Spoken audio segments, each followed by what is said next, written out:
Hello, I'm Kamal Santamaria, and this is Counting the Cost on Al Jazeera, your weekly look at the world of business and economics. This week, Greece. We're back to that old argument about whether it will or indeed should leave the Eurozone. The arguments for and against, and why Germany needs Greece more than it thinks. Also this week, on the road in Venezuela, a deepening economic crisis leaves drivers making some extraordinary efforts to keep their buses running and the capital city moving. I'm Alan Fisher in Detroit, the biggest city in America to go bankrupt. There are some who will tell you that Detroit is on its way back, but there are those who believe there are many still being left behind. Hello everyone, welcome back to another year of Counting the Cost. And I'll tell you something, it might as well be 2010 all over again, because we're back to questioning Greece and its place in the Eurozone. At a time when the bloc was actually welcoming its 19th member, Lithuania, the talk was about Greece. Yes, it's emerged from a 6-year recession, but there's also an election later this month, and the anti-austerity party, Syriza, is looking very strong. Its leader, Alexis Tsipras, has promised to write off some of Greece's $322 billion worth of debt.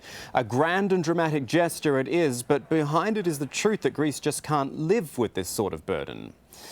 But Tsipras' idea is something one of the country's biggest creditors isn't willing to contemplate. In fact, Germany's Chancellor Angela Merkel has let it be known that she's quite happy for Greece to leave the Eurozone, the so-called Grexit scenario. What she's perhaps overlooking, though, is that Germany's own economic miracle only kicked off after half of its debt was forgiven back in 1953. In fact, something for Angela Merkel to remember here, some historians consider Germany to be the worst debt transgressor of the 20th century. But is a Greek exit actually a threat to Germany, or for that matter, the whole Eurozone?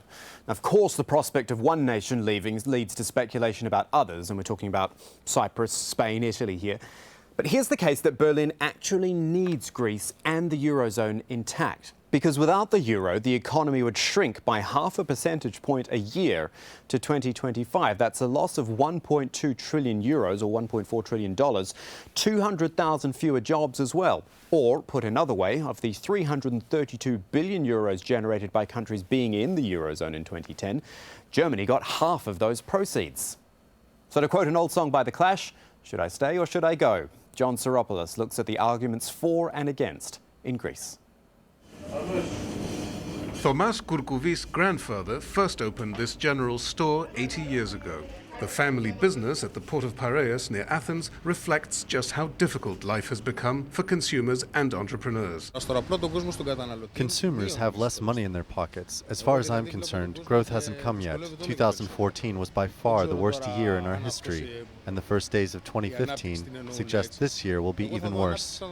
Greece was forced to slash government spending in return for emergency loans from the Eurozone 5 years ago. Since then, its economy has shrunk by more than a quarter. The radical left opposition says Greece can no longer hope to repay its debt and wants it cut in half. German Chancellor Angela Merkel has said that Greece has to pay up, implying that otherwise it might be cut off from European Central Bank lending and be forced to print drachmas, in effect leaving the Eurozone. Recent polls confirm that 3 out of 4 Greeks don't want Greece to return to the drachma, a consistent majority throughout the crisis. But an outright majority now wants the government to renegotiate with creditors how much wealth stays in this country and how much is sent abroad to repay the debt.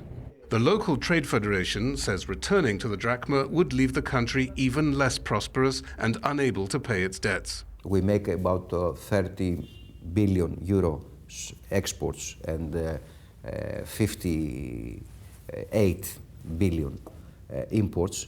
I think we will have a very big problem to go back to drachma. If we leave euro, don't forget that we are going to a default. And this will bring our country back many years ago. Others believe that Germany is trying to intimidate Greek voters. Nowadays, Merkel said the situation is not like 4 years before. Now it's easy that Greeks leave the Eurozone, as if Merkel never said the same 4 years before. I think that the German government and some people in the Brussels bureaucracy are thinking that they can start a negotiation with the Greece, saying some words which will make the Greek people to be afraid Greece fought hard to enter the Eurozone more than a decade ago. Staying in is difficult, but leaving may be even more so. Well, here's someone who knows a thing or two about the Greece Eurozone situation. Joining us from Strasbourg is Siegfried Muresan. He is a member of the European Parliament, but also a member of the Budget Committee, which is why we want to talk to you about Greece, Siegfried. Let's start with a bit of myth-busting, though. Greece isn't going to leave the Eurozone, is it? I mean, this idea seems to have been pushed by analysts and speculators in the media, but I mean, really, how real is the actual threat of Greece leaving the Eurozone? Absolutely not, I say that with all responsibility, based on a couple of facts. So firstly, we always got it right concerning all of the EU member states, all of the member states of the Eurozone which were in economic difficulty. The Eurozone was there to help them, and at the end of the day, they all got out of trouble. Ireland has shown it, Portugal has shown it, and in Greece, yes, it took a bit longer. It might have been a bit harder, but we're also there to help. So my message to the skeptics is don't have too high hopes. We got it right last time in Greece. Last parliamentary elections, 2012, were difficult. These ones, yes, they also look difficult for the pro-European forces, but we will get it right, and Greece will stay in the Eurozone. This is my message to people around the world, to investors, to everyone who cares about Greece. But the problem with Greece, Siegfried, is that it's still got a huge amount of debt. It's got political instability. It's got a party which is likely to win the next election and wants to write off debt. Does that not present a whole lot of problems? Yes, you are saying a long series of very important things. So firstly, of course, it's political instability. Greece was on the right track with the current government. Not everything was perfect with the current government, but they basically managed to reduce their deficit. They even got to a primary surplus, with a primary budgetary surplus, which is quite remarkable. So efforts were made. Greece was on the right track, 2012, 2013. It got again into trouble when political instability occurred, because what's important in Greece is to regain competitiveness, to privatize its economy, to stay attractive for investors. But if the country is politically unstable, then of course investors around the world would ask themselves 3 times before going again into that country. So most of its current problems, I would say, are due to political instability. Shall we manage to overcome this? It's of course a good thing, but you are also right. The huge amounts of debt, and also to repay that, Greece needs to return to growth. For that, of course, it needs exports. It needs to regain competitiveness. Economic structural reforms are key, are essential. So that's it. But of course, what the party, and this was also an important point which you made, what the party which is currently leading in the polls, which is the extreme left, is proposing is writing Greece's debt off, hiring more people into the public sector and so on, hiring more people into the public sector, not reforming the economy, not making Greece competitive. It's exactly the recipe which led Greece into the crisis. So to those who tend to trust the extreme left, the message is clear. They would basically apply exactly the measures which led Greece into the crisis. And secondly, if they want to write Greece's debt off in the form of a bankruptcy, would you, as a foreign investor, trust Greece again? So no, that is to me a no-go, what the extreme left is proposing in terms of economic utopia, both on the fiscal budgetary debt side and on the real economy side. But what about the idea that the rest of Europe and the rest of the world maybe should give Greece a break here? You know, a lot of people point to post-war Germany and the way that back in 1953 a lot of its debt was forgiven, and, you know, look at where Germany is now. Why not treat this as almost a time of war for Greece, where its economy has been decimated? Give it a break. Yeah, so of course, Greece already received a break. So part of its debt was rescheduled longer term and so on. This is something which I can imagine doing again right now, rescheduling Greece's debt, making it even longer term. But you have to assure yourself that Greece has the capacity to repay its debt, and the only way to that is competitive. And when you were giving the example of Germany, you are right, because they were building a very competitive economy in Germany in the 50s, in the 60s. It was the German economic miracle. We all know it. So writing Greece's debt off, but keeping its inefficient economic structures of the past, at the end of the day, would return Greece into the same trouble into a couple of years. Most of the hard decisions, by the way, I think were made. The people have made sacrifices. the bigger trouble is already behind them. That's why I think, the sacrifices made by the people shouldn't be jeopardized now by irresponsible economic decisions. We should keep the country on the same track. Structural economic reforms, reduce expenditure. And by the way, this is, I think, one point where the government, there was centralized government, for which I have sympathies, was wrong. I think, when your deficit is too high, you have two ways to reducing it. Either you increase your revenues or you decrease your expenditures. I think the government should have done more on cutting expenditures, public expenditures which basically do not lead to growth, do not lead to jobs. The people do not benefit from them. I think the government should have done more on cutting expenditures and maybe less on increasing the burden on the middle class, on SMEs, on investors. Just finally, Sigrid, I'd like a thought from you on the wider Eurozone. It looks like we're finally starting to head down this road of quantitative easing via the European Central Bank. I just want your thoughts on that and whether the amount of quantitative easing you think will actually be adequate. Look, I think the European Central Bank has done pretty much over the past years, given also its mandate. And we in the international world, in the international media, always compare the European Central Bank with the Fed, with the Bank of England. But of course, the mandate of the European Central Bank is very much different than the mandate of the Fed in the US. So we should never expect the same from the European Central Bank that we expect from the Fed. And given the limits of its mandate, I think the ECB has done pretty much. I think the responsibility over the past years, I think the responsibility lies mainly with the governments now. It's their obligation to pursue with economic reforms, with structural reforms. And when I mean structural reforms, I'm also including fiscal reforms, because when I think about fiscal reforms, I think, the budget should be done in line with priorities. So you should reallocate. You should not just bluntly cut without thinking too much of it. No, you should reallocate the resources in a way in which it helps the economy, it makes the economy stronger, it helps it regain competitiveness. So I think the ECB has already done pretty much. I think most of the responsibility now lies with the governments in the Eurozone. Sigrid Murderson, it's been a pleasure talking to you today on Counting the Cost. Thank you for your time. And still ahead on Counting the Cost, will Detroit ever be the same again? Yes, the motor industry is recovering, but what about abandoned homes and neighbourhoods? We'll look at that a little later on.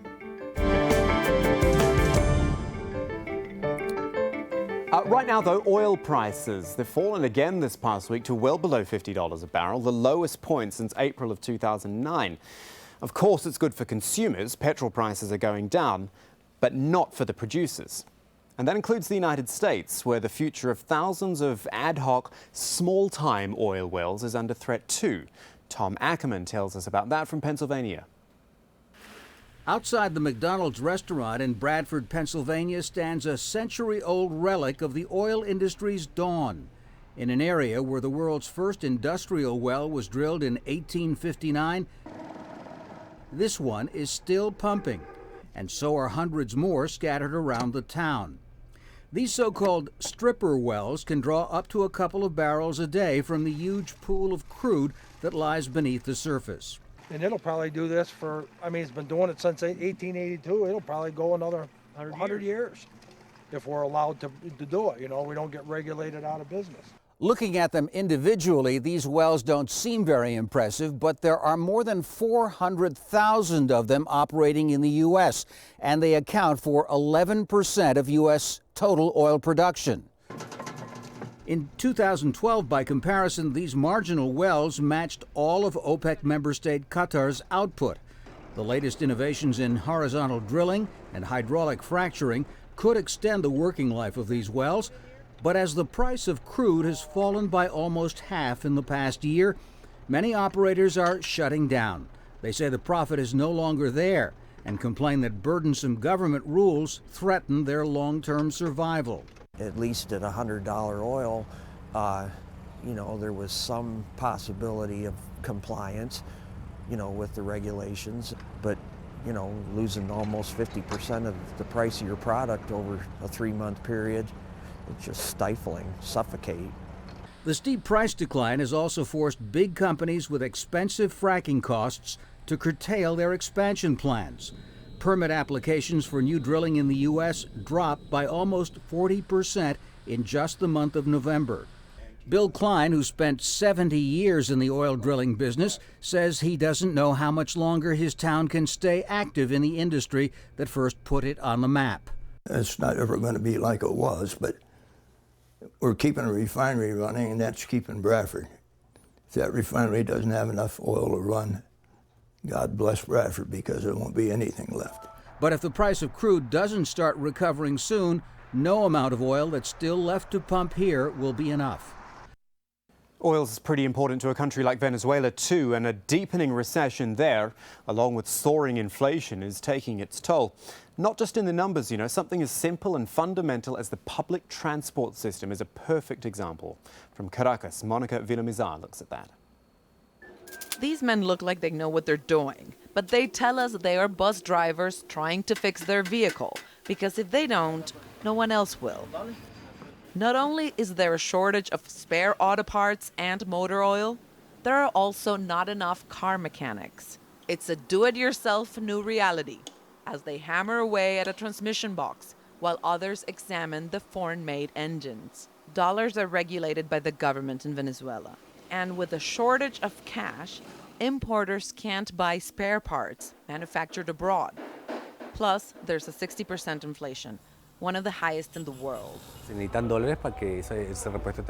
need dollars to purchase the replacement parts, and that's a problem because of inflation. It's a bitter irony, some say. President Nicolás Maduro was a bus driver for a decade back in the 90s. In times of economic recession, they thought he would help immediately. People said he was a driver like us, but it seems he forgot about his roots because he's done nothing for us workers. Public buses are aging rapidly, partly because of bad road infrastructure. Passengers say tickets are not expensive. In fact, they're government-controlled. But the state of some vehicles is appalling. The newspapers say there are no spare parts. It's not just vehicles. My washing machine broke down and I can't even repair it. It's very hard to find official statistics in Venezuela for many things. But some people here are telling us that at least 20 or 30% of the buses in Caracas are currently not working because they don't have spare parts. If imports do not resume, he says, the whole system would collapse. The vehicle's body may be made in Venezuela, but everything that makes it work comes from abroad. Finally this week, Detroit, Motor City. It's been through some tough times, but there were some good signs actually at the Detroit Motor Show. Despite major product recalls, 2014 was actually the best year for US car sales since 2006, before recession and bankruptcy hit GM and Chrysler. 16.5 million cars were sold, and even with the falling petrol prices, car makers are still emphasizing fuel efficiency. Chevrolet introduced a revamped Chevy Volt hybrid, as well as a new all-electric concept car. Also, Ford unveiled a new GT supercar, one of 12 high-performance cars it is bringing to market. Well, the CEO of Ford, Mark Fields, joined us on Al Jazeera during the motor show. He spoke to Shuli Ghosh, who asked if electric cars really were the way forward. Well, you know, we're introducing this GT supercar. This is really, we're using it as a showcase for all the innovation and technology that we put into our vehicles over the last couple of years and what we're going to do going forward. So we're very excited to demonstrate this and show it off to the public. There seems to be a lot of emphasis on power and speed this year at the Motor Show. Is that why car makers are introducing bigger gas-guzzling trucks? Well, I think stepping back for us, this is a show where we're showing how we're making innovation through performance. But importantly, it's about the energy-efficient engines that we're using in the supercar. It's around the lightweighting in the materials that we have as part of the construction of the car. It's around the aerodynamics. So it's showing that you can actually get power with efficiency. Correct. In our new F-150, last year we introduced it at this show. It's just going into the marketplace right now. All aluminum, lightweight materials, and customers get better fuel economy and more performance and capability out of their vehicles. So that's what we're demonstrating here again today, and how we're using innovation to drive that as a company. But do you think car manufacturers should have more of a responsibility to the environment? That should they be doing more research to produce more fuel-efficient vehicles? Well, clearly I can only speak to Ford, and our strategy has been very consistent over the past 5 or 6 years, which is to have every one of our vehicles either the most fuel efficient or among the best in fuel efficiency in all the vehicles that we bring to the public. At the same time, our manufacturing facilities, we're very conscious of sustainability and making sure they have little impact on the environment as possible. So we take those responsibilities very, very seriously as a company from a green standpoint. Tell me what you think the future holds for the motor industry, Mark. There's a lot of talk about self-driving vehicles. I'm quite excited by that. How far off are they? Well, I think when you think about a lot of buzzwords around autonomous vehicles going on these days, our company, our products right now, you can buy semi-autonomous vehicles, features that we have on our products right now that will allow you to stay in a lane, that will help you park your car. Fully autonomous vehicles in the industry are probably about 5 years off. We have development vehicles on the road, but when we come out with it, and we haven't given a time frame yet, when we come out with it, we want it to be accessible to millions of folks, and let's say not just luxury customers. So that's what we're working on. Last question, let me just talk to you about economy. Obviously, car manufacturers like Ford struggled a lot with the economic meltdown. How are things looking for the year ahead? Well, when you look across the globe, we feel that the U.S. economy will continue to do well. Consumer confidence, income growth really favors the continued growth in the car industry. When you look at China, we continue to see growth there. Our call is for around 7% growth. So China and the U.S. we think are going to set the beat for the global economy this year. Clearly, we might see some growth in Europe, although fairly tepid given the issues there. And Russia and South America continue to be very, very challenging. So that's how we see the world. But stepping back, still growth around the world and growth for the car business overall. So, cars in Detroit are doing well, but what about the rest of the city? It has come out of bankruptcy and city leaders are talking about a rebirth. But really, Motor City is still in need of a serious jumpstart. Alan Fisher has more on that. Snow is a great leveller. It makes everything look the same, but it also hides many things. In this part of Detroit, it's hard to tell the warm, comfortable homes from those who may never see another family through its doors. Until you get close up, a bit like the city itself. There is a feeling, a suggestion that Detroit is on its way back after its controversial bankruptcy, that people and businesses are being attracted to the city centre. But there's also a feeling and a suggestion that those on the edge of the city, just a few kilometres away, are already being left behind. North End was once a thriving community, but those days have gone. Now the streets are dotted with abandoned homes and vacant sites. Shirley Davis has lived here for 20 years. She thought about leaving. She feels forgotten by the city. When I see something in front of me that's going to say, Miss Davis, this is what we're going to do for your community, then I'll say, yes, it's getting better. But until I see that, until I know that my neighbor over here can get her porch fixed so she can come up on her front steps, then I'll say, yeah, it's getting better. Detroit ran into problems when motor industry jobs started moving away. People followed the work, and a declining population didn't produce the same tax income. Services suffered while costs for things like pensions continued to rise.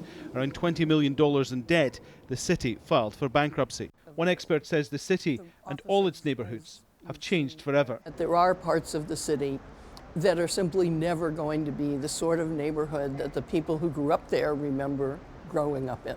Kalila Burt Gaston works for Vanguard. It buys rundown vacant homes, rebuilds them and sells them to families to rebuild communities. It costs her organisation money, but it's producing results. She says while the city centre is recovering, Northside will be a true barometer for change. You know, trickle-down economics, some would say, never worked for our government or for the U.S., and so trickle-down economics can't work for neighborhoods either. There has to be clear strategies and a clear intent. North End remains a challenge for Detroit politicians, but it also provides hope that a long-neglected area can emerge from what feels like a long winter. And that is our show for this week, but there's more for you online at the new look, aljazeera.com. The programmes link is there at the top, but we've now got aljazeera.com/CTC. That'll take you straight to our page with individual reports, links and entire episodes to catch up on. You can also get in touch with us. You can tweet either me at Kamal AJE, our business editor at Abid Oliver Ali, and do use our new shorter hashtag, which is AJCTC, so you can fit in more of your comments. or just drop us an email. countingthecost@aljazeera.net is the address. But that is it for this edition of Counting the Cost. I'm Kamal Santamaria from the whole team. Thanks for joining us. The news on Al Jazeera is next.